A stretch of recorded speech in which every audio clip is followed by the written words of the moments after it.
నమస్తే నేను Priya welcome to my TV news ముందుగా వార్తల్లోని ముఖ్యాంశాలు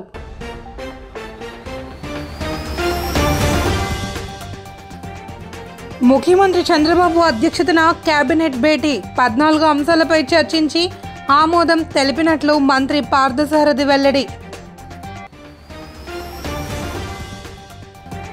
విజయవాడలో 35వ పుస్తక మహోత్సవాన్ని ప్రారంభించిన ఉప ముఖ్యమంత్రి పవన్ కళ్యాణ్ ప్రతి ఒక్కరూ పుస్తకం చదవడం అలవాటు చేసుకోవాలి అని సూచన.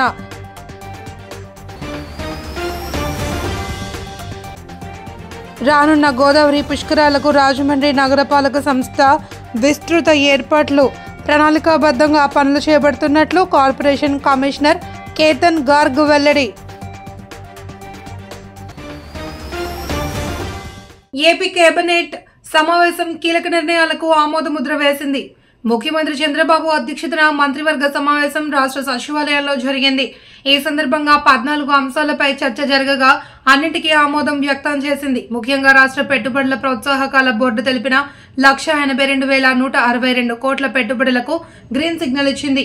పెట్టుబడుల వల్ల 2,63,411 మందికి ఉద్యోగాలు వచ్చే అవకాశం ఉంది అని వెల్లడించింది. అమరావతిలో 2,733 కోట్ల పనులకు, రామాయపట్నంలో బీపీసీఎల్ రిఫైనరీ నిర్మాణానికి, కాకినాడలో గ్రీన్ అమోనియా ప్లాంట్ ఏర్పాటుకు ఆమోదం తెలిపింది అని విలేకరుల సమావేశంలో మంత్రి పార్థసారథి తెలిపారు. పరకల హాస్పిటల్ని 100 బెడ్స్కి అప్గ్రేడ్ చేస్తూ 7,44,8,373 అంచనా వ్యయంతో అప్గ్రేడేషన్ చేయటానికి క్యాబినెట్ అనుమతించడం జరిగింది.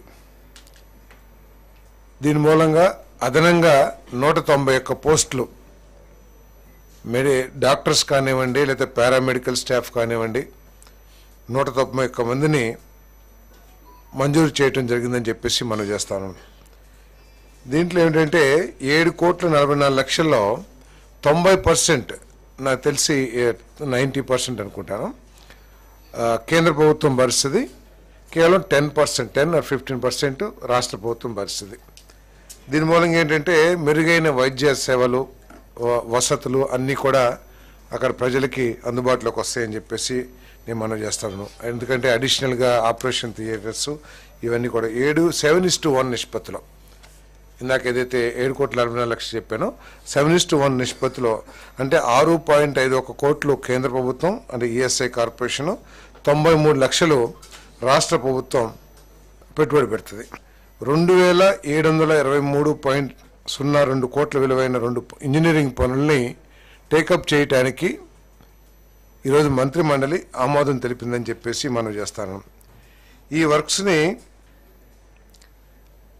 క్యాన్సిల్ చేసి వరల్డ్ బ్యాంకు, అదేవిధంగా ఏడీబీ ఎవరైతే ఈ అమరావతి నిర్మాణానికి ఆర్థిక సాయం చేస్తూ ఉన్నారో వారి సూచనల మేరకు ఈ ఇంతకుముందు ఉన్న టెండర్లన్నింటిని కూడా రద్దు చేసి మళ్ళీ ఫ్రెష్ టెండర్స్ని పిలవటానికి సూచనలు చేయడం జరిగింది ఈ ఫైనాన్షియల్ సంస్థలు. మరి దానికి ఈరోజు మంత్రి మండలి ఆమోదం తెలిపిందని చెప్పేసి మనం చేస్తాను. బుక్ ఫెస్టివల్ సొసైటీ ఆధ్వర్యంలో విజయవాడ నిర్వహిస్తున్న 35వ పుస్తక మహోత్సవాన్ని రాష్ట్ర ఉప ముఖ్యమంత్రి పవన్ కళ్యాణ్ లాంఛనంగా ప్రారంభించారు. ఈ సందర్భంగా ఆయన మాట్లాడుతూ పుస్తకం చదవడం వల్ల అనేక ప్రయోజనాలు ఉంటాయన్నారు. తాను పుస్తకాల ప్రేమికుడిని అని అన్నారు. తను చదివిన పుస్తకాలు తన ఇతర బాధ్యతను, గౌరవాన్ని ఇచ్చాయన్నారు. పుస్తకం చదవడం అలవాటుగా చేసుకోవాలని సూచించారు. వ్యాకరణ ఇప్పుడు కొత్తగా నేర్చుకొని తపన పడాలంటే, ఈ పనుల మధ్యలో నేర్చుకోవాలంటే ఆ నేర్చుకునే సమయం దాటిపోయింది. నేర్చుకోవచ్చేమో కానీ ఇప్పుడు నేను నిజంగా చింతిస్తున్నాను. అలాంటి బాధ మీకు రాకూడదని చెప్పి ముఖ్యంగా స్కూల్లో ఉన్న విద్యార్థులందరికీ తెలుగు వ్యాకరణం మీద చాలా బలంగా దృష్టి పెట్టండి. ఇంగ్లీష్ నేర్చుకున్నది, ఇంగ్లీష్ చాలా అవసరం, నేను కాదనట్లేదు, కానీ మాతృభాషని అర్థం చేసుకోకుండా ఇంగ్లీష్ ఏ భాషను నేర్చుకోలేదు. అది బట్టుకు మనం, అంతేగాని అది ఇంగ్లీష్లో మాట్లాడినంత మాత్రం ఇంగ్లాండ్లో అందరూ ఇంగ్లీషే మాట్లాడతారు. అక్కడ పేదరికం ఉండకూడదు. ఇంగ్లీష్కి పేదరికానికి జ్ఞానానికి సంబంధం ఉంది. ఇంగ్లీష్ వస్తే జ్ఞానం వచ్చినట్టు కాదు. అందుకని ఇదొక్కటి, దానికి తెలుగు భాష చాలా చాలా కీలకం, మాతృభాషను నేర్చుకోవడం. అలాంటి మాతృభాషకి ఇవన్నీ పెంపొందించడానికి ఇవన్నీ పనిచేస్తాయి, బుక్ ఫెయిర్స్ ఇలాంటివన్నీ. ఒక్కొక్క పుస్తకం ఎంత విలువైందో మనకు తెలియదు, ఎంత ట్రైనింగ్ వెయిట్స్ అని చెప్పాను. ఒక్కొక్క పుస్తకంలో ఎంత ఇన్ఫర్మేషన్ ఉంటుందో మనకు తెలియదు. చదివితే తప్ప దాని లోతు అర్థం కాదు. అందుకని మీకు ఇవన్నీ ఈరోజు పుస్తకాలు మన సెల్ ఫోన్స్ పట్టుకుంటాం, మాట్లాడేస్తాం, ఇన్ఫర్మేషన్ చేతిలో ఉందనుకుంటాం, ఏదైనా తెలుసుకోనుకుంటాం. కానీ క్రియేటివ్ ఆస్పెక్ట్ అంటే మనకి ఒక ఇమాజినేషన్ ఎబిలిటీ రావాలనుకున్నా కానీ, లేదంటే మనం కూర్చోబెట్టి ఏదైనా నేర్చుకొని కొత్తది ఒక ఇన్నోవేటివ్ కొత్తది చేసుకోవాలనుకున్నా కానీ మనదైన పుస్తకాలు చదివి మనదైన కనెక్షన్స్ చేసుకుంటే తప్ప మనకి ఆ ఇన్నోవేటివ్ మైండ్ సెట్ రాదు మనకి. అందుకని పుస్తక పఠనం అనేది చాలా కీలకం. గొప్ప రచయితని నేను ఎప్పటికీ రచయితని కాకపోవచ్చేమో, కానీ రచయితల తాలూకు కష్టాన్ని చాలా అద్భుతంగా అర్థం చేసుకునేవాడు, మనసు లోతుల నుంచి అర్థం చేసుకునేవాడు. అందుకని నాకు రచయితల మీద, కవులు, కళాకారుల మీద అపారమైన గౌరవం. వారికి మనస్ఫూర్తిగా నా ధన్యవాదాలు ఎందుకంటే తెలియజేస్తున్నాను. అలాగే గొప్ప రచయితలు పుట్టిన నేల. రానున్న గోదావరి పుష్కరాలను దృష్టిలో పెట్టుకుని నగర అభివృద్ధి లక్ష్యంగా నగరపాలక సంస్థ పనిచేస్తుంది అని తూర్పుగోదావరి జిల్లా రాజమహేంద్రవరం నగరపాలక సంస్థ కమిషనర్ కేతన్ గార్గ్ అన్నారు. కార్యాలయంలో ఆయన పాత్రికేయులతో మాట్లాడారు. రానున్న పుష్కరాలకు సంబంధించి 2 పర్యాయాలు ఉన్నత స్థాయి సమావేశాలు ఏర్పాటు చేశామని ఆయన గుర్తు చేశారు. 2027లో జరిగే పుష్కరాలకు ఇప్పటి నుండే ప్రణాళికాబద్ధంగా పనులు చేపట్టడం జరుగుతుందన్నారు. ఘాట్ల విస్తరణ, కొత్త ఘాట్ల ఏర్పాటు, ఘాట్లకు వచ్చే ప్రాంతాల రోడ్ల విస్తరణ, డ్రైనేజీ వంటి అంశాలపై దృష్టి పెడుతున్నట్లు ఆయన చెప్పారు. సమావేశంలో assistant commissioner Venkataramana, SE Pandurangarao, CP Kotaiah, health officer doctor వినోద్నా, మేనేజర్ మాలిక్ తదితరులు పాల్గొన్నారు. సో మనకి ప్రాపర్టీ ట్యాక్స్ కలెక్షన్ కానీ అదేవిధంగా వెకెంట్ ల్యాండ్ ట్యాక్స్ కలెక్షన్ కానీ ఆల్మోస్ట్ 70% వరకు వచ్చింది. 70% కరెంట్ కలెక్షన్ కాకుండా ఏరియాస్ కూడా మేము కలెక్ట్ చేస్తున్నాము. సో ఏరియా కలెక్షన్ కూడా దాదాపు 25% ఏరియా కలెక్షన్ కూడా ఇప్పటిదాకా వచ్చింది. టోటల్ మనకి అక్షరాల్లో ఒక 58 కోట్లు మనకు ఇప్పటిదాకా రెవెన్యూ కలెక్షన్ అయింది. ఓన్లీ రెవెన్యూ తరఫున దాంట్లో vacant land tax, property tax, అదేవిధంగా కొత్త అసెస్మెంట్స్ కూడా ఐడెంటిఫై చేస్తున్నాము, కొత్త స్కీమ్స్ కూడా ఐడెంటిఫై చేస్తున్నాము. సో రెవెన్యూ సెక్షన్ లో కానీ వేరే సెక్షన్ లో కానీ స్కీమ్స్ కూడా మనం పెడుతున్నాము. దాంట్లో షాప్స్ కానీ, మార్కెట్స్ కానీ, పార్క్స్ కానీ అన్నింటిలో నుంచి కూడా వచ్చిన ఇన్కమ్, కమ్యూనిటీ హాల్స్ కానీ అన్నింటిలో నుంచి వచ్చిన ఇన్కమ్స్ కూడా మేము చాలా ఇంటెన్సివ్ గా తీసుకుంటున్నాము. దాంట్లో ఒక ట్యాక్స్ రికవరీ యూనిట్, ఒక స్పెషల్ యూనిట్ కూడా ఫామ్ చేయడం జరిగింది. ఆ ట్యాక్స్ రికవరీ యూనిట్ ద్వారా అన్ని కోర్టు కేసెస్, అన్ని ఏరియా కేసెస్, అదేవిధంగా వెకెన్సీ అటాచ్మెంట్స్, ప్రాపర్టీ అటాచ్మెంట్, కే నోటీస్ ఇవ్వడం, ఎలక్ట్రిసిటీ కనెక్షన్ డిస్కనెక్ట్ చేయడం అన్ని కూడా ఇంటెన్సివ్ యాక్టివిటీ చేయడం జరుగుతుంది. సో దీనివల్ల చాలా ఇంటెన్సివ్ గా రెవెన్యూ యాక్టివిటీస్ కూడా మొదలుపెడుతున్నాము. అది కాకుండా మనకి ఇంజనీరింగ్ తరఫున కూడా లాస్ట్ ఇయర్ వరకు దాదాపు అంటే చాలా వర్క్ శాంక్షన్ అయినాయి, చాలా వర్క్ స్టార్ట్ అయినాయి, కొన్ని వర్క్స్ స్టార్ట్ అవ్వలేదు. సో ఇప్పుడు పుష్కరం దృష్టిలో పెట్టుకొని మనకి ఇంజనీరింగ్ తరఫున బేసిక్ ఇన్ఫ్రాస్ట్రక్చర్ గ్యాప్స్ ఏవైతే ఉన్నాయో అది ఫుల్ఫిల్ చేయడం, బేసిక్ ఇన్ఫ్రాస్ట్రక్చర్ కాకుండా బ్యూటిఫికేషన్ వర్క్స్ కూడా మొదలు పెట్టడం, ఆ 2 కూడా మేము ప్లాన్ చేస్తున్నాము. So our target for engineering projects are around 65 to 70 crores for this year. Visakha జిల్లా పెందుర్తి మండలం పురుషోత్తపురం గ్రామంలో ఆర్థిక బాధలు తాళలేక భార్యాభర్తలు బురివేసుకుని ఆత్మహత్యకు పాల్పడ్డారు. మృతులు డబ్బేరు సంతోషం, అతని భార్య గత కొన్నాళ్లుగా ఇక్కడ మెడికల్ షాప్ నిర్వహిస్తున్నారు. వీరు ఆర్థిక ఇబ్బందులతో సతమతమవుతున్నారు.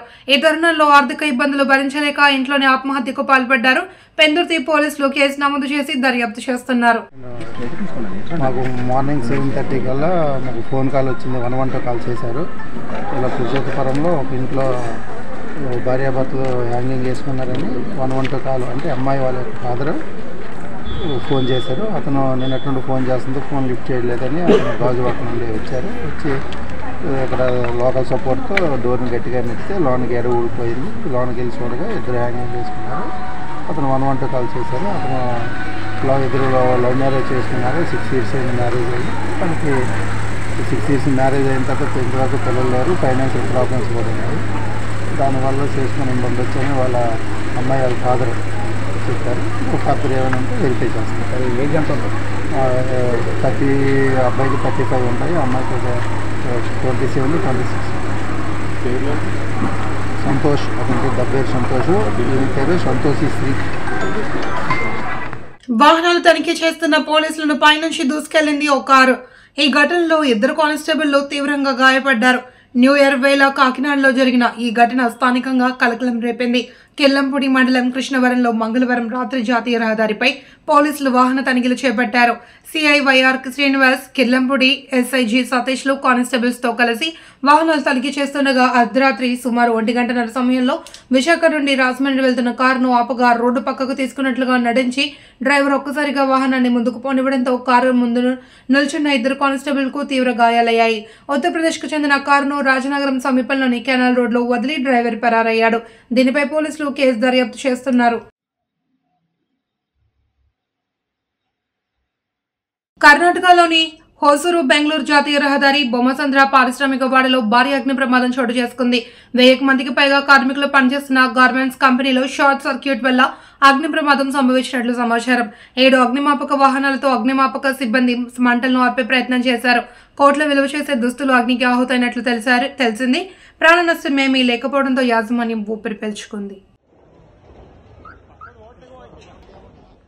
సీఎం చంద్రబాబు అన్ని వర్గాల ప్రజలను మోసం చేశారని ఎమ్మెల్సీ వరదు కళ్యాణి అన్నారు. 50% పైగా ఉన్న మహిళలను నట్టేట ముంచారని ఆమె ఆరోపించారు. విశాఖ వైకాపా కార్యాలయంలో ఆమె మీడియాతో మాట్లాడారు. 2024 వెన్నుపోటున సంవత్సరంగా మిగిలిపోయిందన్నారు. చంద్రబాబు గజనీల పాలన చేస్తున్నారని, చంద్రబాబు 7 నెలల పాలన ప్రజలను ఏడిపించే పాలనలా ఉందన్నారు. 8 లక్షల మంది ఉన్నారు. ఒక్క సిలిండర్ మొత్తం ఈ 1,48,00,000 మందికి ఇవ్వడానికి కూడా ఈ 895 కోట్లు సరిపోని పరిస్థితి. అంటే మొదటి సంవత్సరమే ఈ ఉచిత గ్యాస్ సిలిండర్స్ విషయంలో ప్రజల్ని మోసం చేశారు అనేది తేటతెల్లమైపోయింది. అలాగే మద్యం పాఠశాల అభివృద్ధికి యాజమాన్య కమిటీ కృషి చేయాలి అని బాపట్ల జిల్లా కర్లపాలెం మండలం విద్యాశాఖ అధికారి ఎం మనోరజని అన్నారు. మండల స్థాయిలో పాఠశాల యాజమాన్య కమిటీకి ఒకరోజు శిక్షణ కార్యక్రమాన్ని స్థానిక ఎంవి రాజుపాలెం ఉన్నత పాఠశాలలో ఏర్పాటు చేశారు. ఈ సందర్భంగా ఎంఈఓ 2N విజయ్ మాట్లాడుతూ పాఠశాల అభివృద్ధిలో పాఠశాల యాజమాన్య కమిటీతో పాటు స్థానిక దాతలు కృషి చేయాలన్నారు. బాపట్ల జిల్లా సమగ్ర శిక్ష అడిషనల్ ప్రాజెక్టు కోఆర్డినేటర్ ఎం నాగిరెడ్డి, సిఎంఓ శ్రీనివాస్ రెడ్డి, ప్రధాన ఉపాధ్యాయులు విజయభాస్కర్ రెడ్డి, వెంకట్ రాజు, వేణుమాధవ్, పోలీస్ రావు, పరిశుద్ధరావు, నాగరాజు తదితరులు పాల్గొన్నారు. కర్లపాలెం మండలం సంబంధించి మొత్తం ఎవరైతే చదువుతున్నారో అన్ని స్కూల్స్లో వాళ్ళ భవిష్యత్తుకి మనం మన వంతు ప్రయత్నంగా ఒక టిక్ మార్క్ పెట్టచ్చు, బెటర్ కాదు. అందుకోసం మనం ఇక్కడ ఈరోజు సమావేశం అయ్యాం. యాక్చువల్గా నేను 31st అంటే 2 days బ్యాక్ ఛార్జ్ తీసుకున్నాను. సాయంత్రం అంతా ముహూర్తం ఏదో పెట్టారు, బాగుందంటే 4 బాగుందంటే కూర్చున్నాను. నిన్న అంతా ప్రోటోకాల్ వాళ్ళే కావాలి అయిపోయింది. This is my first official programme as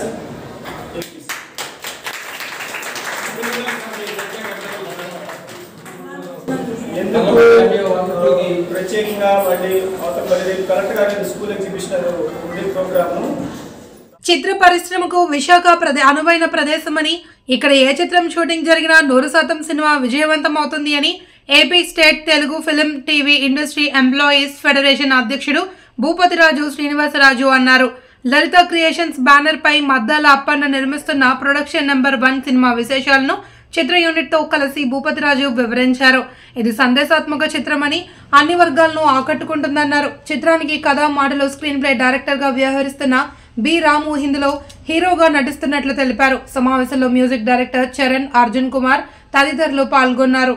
అంటే ఇప్పుడు టైటిల్ అనౌన్స్మెంట్ చేయలేదు, ప్రొడక్షన్ నెంబర్ 1గా పెట్టుకున్నాం. నెక్స్ట్ ఇది జనవరి 10వ తారీఖున మేము టైటిల్ అనౌన్స్ చేయాలని చూస్తున్నాం.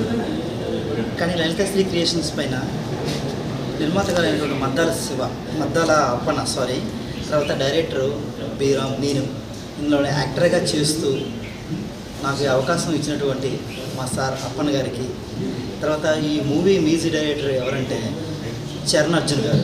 ఏపీ ఫిలిం ఫెడరేషన్ అధ్యక్షుడిగా నేను వీరికి పూర్తిగా మద్దతు తెలుపుతా ఉన్నాను. ఎందుకంటే విశాఖపట్నంలో సినీ పరిశ్రమ అనేది అభివృద్ధి చెందాలంటే మా ఫిలిం ఫెడరేషన్ ఒక ఆదర్శ. ఎందుకంటే మీకు తెలుసు, రాష్ట్రం విడిపోయిన తర్వాత చిత్ర పరిశ్రమ అంతా కూడా మన హైదరాబాద్ విడిపోవడం, ఇక్కడ అన్నీ విడిపోగా ఒక చిత్ర పరిశ్రమే విడిపోకుండా వారు హైదరాబాద్, తెలంగాణ వారు అనిపిస్తూ ఉన్నారు. మేమైతే ఒకటి డిమాండ్ చేస్తామని ఫస్ట్ నుంచి కూడా, ఎప్పుడైతే ఆంధ్రప్రదేశ్ సపోర్ట్ అయిందో ఇక్కడ చిత్ర పరిశ్రమ కూడా మన ఆంధ్రులందరూ కూడా ఈ ప్రాంతానికి వచ్చి ఈ ప్రాంతానికి షూటింగ్ అనుకున్నటువంటి విశాఖపట్నాన్ని మరి చిత్ర పరిశ్రమకి అనుకూలం కాబట్టి మరి అటు ప్రభుత్వాలు ఇటు అందరూ కూడా మరి కృషి చేయాలని చెప్పేసి మరి డిమాండ్ చేస్తూ ఉన్నాం. అనేకమైనటువంటి లెటర్స్ ద్వారా మెమోరాలు ఇవ్వడం జరిగింది. మీ అందరూ ఒకటే కోరుతా ఉన్నాం, ఈ విశాఖపట్నానికి లొకేషన్స్ ఎక్కడ కరువు లేదు. ఎక్కడైనా హైదరాబాద్లో అయితే ఏదో సెట్టింగ్ల్లోనూ రామోజీ స్టూడియోలోనూ ఇంకో దగ్గర తీసుకోవాల్సిన పరిస్థితి. ఇక్కడైతే మనకు నేషనల్ లొకేషన్స్ మరి ఈ ప్రాంతంలో మనకి కావాల్సినటువంటి అనేకమైన లొకేషన్స్ ఉన్నాయి. ఎక్కడ కూడా అతి సింపుల్గా పరిశ్రమ సినిమా తీసుకోవచ్చు ఇక్కడ. కాబట్టి చిత్ర పరిశ్రమ ఉన్నటువంటి చిన్న నిర్మాతలు అందరికీ కూడా, అలాగే ఇక్కడ అందరికీ కూడా మేము పూర్తిగా మా ఫెడరేషన్ నుంచి పూర్తి సహాయం అందిస్తాం. అనకాపల్లి జిల్లా మాడుగుల నియోజకవర్గం దేవరాపల్లి మండలంలోని చింతలపూడి, నగరంపాలెం ప్రాంతాల్లో అదానీ కంపెనీకి చెందిన హైడ్రా పవర్ ప్లాంట్ ను గిరిజనులతో కలిసి అడ్డుకుంటామని సిపిఎం రాష్ట్ర కార్యదర్శి వర్గ సభ్యులు కె లోకనాథం, జిల్లా కార్యదర్శి జి కోటేశ్వరరావు, జిల్లా కార్యదర్శి వర్గ సభ్యులు డి వెంకన్న స్పష్టం చేశారు. చింతలపూడి ప్రాంతంలో ప్లాంట్ పనులు చేపట్టబోతున్నట్లు ప్రాంతాన్ని పరిశీలించి సమావేశం నిర్వహించారు. ప్రభుత్వ అనుమతులు ఇస్తే ప్రత్యక్ష ప్రతిఘటన తప్పదని హెచ్చరించారు. హైడ్రో పవర్ ప్లాంట్ల నిర్మాణం చేసి గిరిజనులను ముంచుతారా అని ప్రశ్నించారు. అదానీ కంపెనీతో చేసుకున్నటువంటి హైడ్రో పవర్ ప్రాజెక్ట్ ఒప్పందాలు రద్దు చేయాలని చెప్పి సిపిఎం పార్టీగా డిమాండ్ చేస్తూ ఉన్నాం. ఈ ప్రాజెక్టు కనుక ఈ ప్రాంతంలోకి వస్తే దాదాపు 15,000 ఎకరాల ఆయకట్టు దెబ్బతింటుంది. అనకాపల్లి, విశాఖపట్నం ప్రాంత ప్రజలకి సాగునీరు దెబ్బతింటా ఉంది. అలానే తాగునీరుకి ఇబ్బంది వస్తూ ఉంది. కరెంటు ఏదైతే ఉందో ఈ కరెంటు ఒప్పందాలు చేసుకోవటం వల్ల అదానికి తప్ప ఇక్కడ ఉన్నటువంటి గిరిజనులకు కానీ విశాఖ ప్రజలకు కానీ ఎలాంటి ఉపయోగం లేదు. అదానితో నరేంద్ర మోడీ గారు స్నేహం చేసిన తర్వాత మొత్తం వనరులన్నింటినీ కూడా, సహజ సంపదలన్నింటినీ కూడా ప్రకృతినంతా ధ్వంసం చేసి అదానీ కంపెనీ కట్టబెట్టాలని చెప్పి, కార్పొరేట్ కంపెనీలు కట్టబెట్టాలని చెప్పి మోడీ గారు, చంద్రబాబు నాయుడు ప్రయత్నం చేస్తున్నారు. ఈ పంపుడు స్టోరేజీలు కానీ ఏర్పాటు చేస్తే అదానికి లాభాలు వచ్చేదానికి అవకాశం ఉంది. రైతులుకి నష్టం, అట్లాగే సాగునీరుకి తాగునీరుకి తీవ్ర విఘాతం కలిగించేదానికి అవకాశం ఉంది. అదే కాదు, కొన్ని వేల మంది జల సమాధి కింద ఉండిపోయే స్థితి వచ్చేస్తుంది. చాలా గ్రామాలు కాల్ చేయాల్సిన స్థితి వచ్చేస్తుంది. ఇంత ప్రమాదం ఉన్న హైడ్రో ప్రాజెక్టుని ఎందుకు పెడుతున్నారనేది, అంటే అదానీ లాభాలే పరమావధి తప్ప గిరిజన యొక్క ప్రాణాలు అనేవి విలువలేని స్థితి తీసుకొస్తున్నారు. ఇది సరైనది కాదు. రేపు 8వ తేదీన రద్దు చేస్తున్నట్టు ప్రకటించాలని సిపిఎం పార్టీకి డిమాండ్ చేస్తుంది. రెండో పక్షాన మనందరం చూస్తూ ఉన్నాం, దాదాపు 4 సంవత్సరాల నుండి స్టీల్ ప్లాంటు 1,00,000 మంది జీవితాలకు సంబంధించి పెద్ద ఎత్తున ఉద్యమం నిర్వహిస్తూ ఉన్నారు. వాళ్ళు అడుగుతుంది స్టీల్ ప్లాంటు RINL తీసుకెళ్లి శైలిలో కలపాలని, అట్లాగే సొంత గనులు కేటాయించాలని, 20,000 కోట్ల రూపాయలు వర్కింగ్ క్యాపిటల్ ఇవ్వాలని చెప్తా ఉంటే వాళ్ళు ఇవ్వకుండా ఈరోజు దాన్ని బలహీనపరిచే కార్యక్రమం జరుగుతుంది. జీవీఎంసీ 65వ వార్డు బానోజీ కాలనీ కొండ ప్రాంతంలో ఇటీవల భారీ వర్షాలకు నేలమట్టమైన రిటైనింగ్ వాల్ పునర్నిర్మాణం కోసం వార్డు కార్పొరేటర్ బొడ్డు నరసింహపాత్రుడు భూమి పూజ చేశారు. కూటమి నేతలతో కలిసి ఆ ప్రాంతాన్ని పర్యటించి అనంతరం పనులకు శ్రీకారం చుట్టారు. వర్షాలు పడుతున్నప్పుడల్లా ఈ ప్రాంతంలో నివాసం ఉంటున్న వారు అనేక ఇబ్బందులు పడుతున్నారని, వారి అవసరాన్ని గుర్తించి రిటైనింగ్ వాల్ నిర్మాణం చేపడుతున్నట్లు తెలిపారు. నియోజకవర్గ శాసనసభ్యుడు పల్లా శ్రీనివాసరావు వార్డు అభివృద్ధికి ఎంతగానో తోడ్పాటును అందిస్తున్నారని చెప్పారు. కూటమి నేతలందరినీ కలుపుకుని అభివృద్ధి సంక్షేమ కార్యక్రమాలు నిర్వహిస్తున్నట్లు తెలిపారు. ఇవన్నీ కార్యక్రమాలు చేస్తున్నారు. మరి అక్కడ ఆ యొక్క మోటార్ కూడా ఆయన 350 అడుగులు తవ్వించారు. వారికి కూడా ప్రత్యేక ధన్యవాదాలు తెలియపరుచుకుంటున్నాము. ఇలాగే చాలా మంది చిన్న చిన్న సమస్యలు వచ్చారు.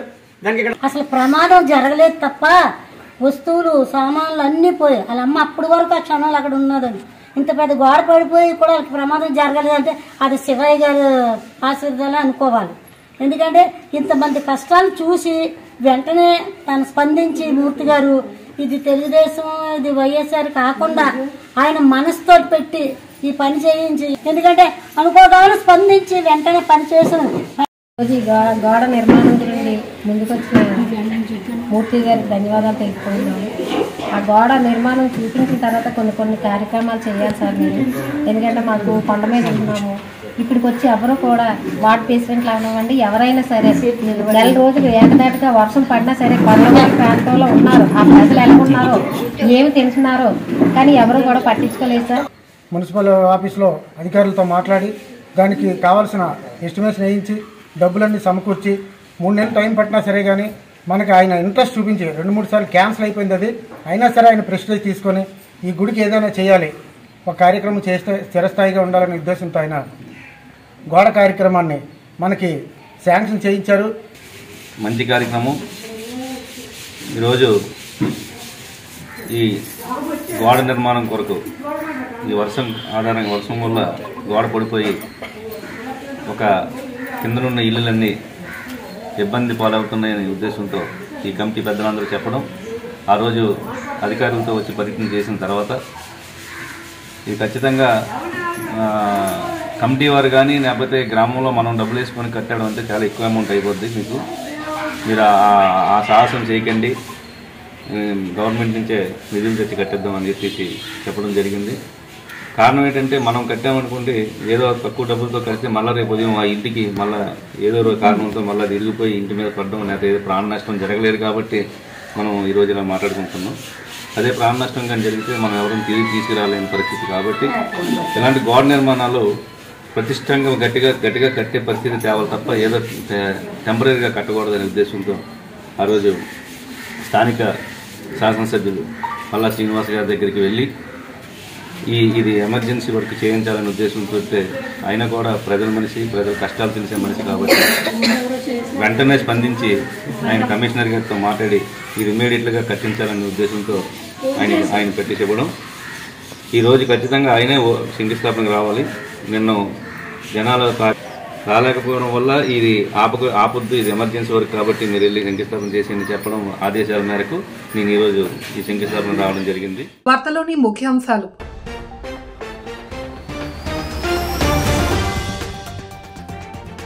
ముఖ్యమంత్రి చంద్రబాబు అధ్యక్షతన కేబినెట్ భేటీ 14 అంశాలపై చర్చించి ఆమోదం తెలిపినట్లు మంత్రి పార్థసారథి వెల్లడి.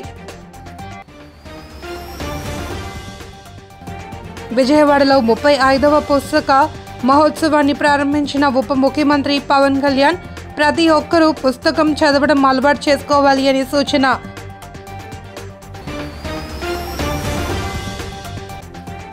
రానున్న గోదావరి పుష్కరాలకు రాజమండ్రి నగరపాలక సంస్థ విస్తృత ఏర్పాట్లు ప్రణాళికాబద్ధంగా పనులు చేపడుతున్నట్లు కార్పొరేషన్ కమిషనర్ కేతన్ గార్గ్ వెల్లడి.